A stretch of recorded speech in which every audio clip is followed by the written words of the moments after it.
বিয়ের জন্য চাপ দেয়ায় ২.৫ মাসের অন্তঃসত্ত্বা শাহিদা ইসলামকে মুন্সিগঞ্জে ঢাকা মাওয়া মহাসড়কে এনে গুলি করে হত্যা করেন প্রেমিক তৌহিদ শেখ তন্ময়। দুপুর 12:30টার দিকে মুন্সিগঞ্জের পুলিশ সুপার মোহাম্মদ শামসুল আলম সরকার নিজ কার্যালয় সংবাদ সম্মেলনে এ তথ্য জানান। তিনি বলেন, ভোলায় ইলিশায় লঞ্চ থেকে তৌহিদকে সোমবার ভোরে গ্রেপ্তার করেছে গোয়েন্দা পুলিশ।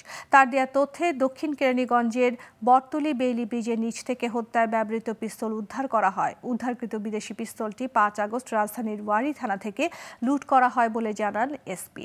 এর আগে গত শনিবার সকালে শাহিদাকে ঢাকা মাওয়া মহাসড়কে গুলি করে হত্যা করেন তৌহিদ।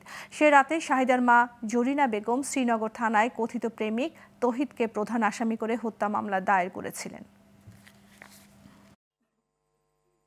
বিভিন্ন তথ্য প্রযুক্তির মাধ্যমে তাকে আমরা বরিশালে ভোলা জেলা ইলিশাঘাট নামক জায়গা থেকে লঞ্চের কেবিন থেকে আমরা তাকে আটক করতে সক্ষম এবং যে সে হত্যাকাণ্ডে যে অস্ত্র ব্যবহার করেছিল ওই অস্ত্রটি আমরা কেরানীগঞ্জ থানাধীন এলাকা থেকে অস্ত্রটা উদ্ধার করি।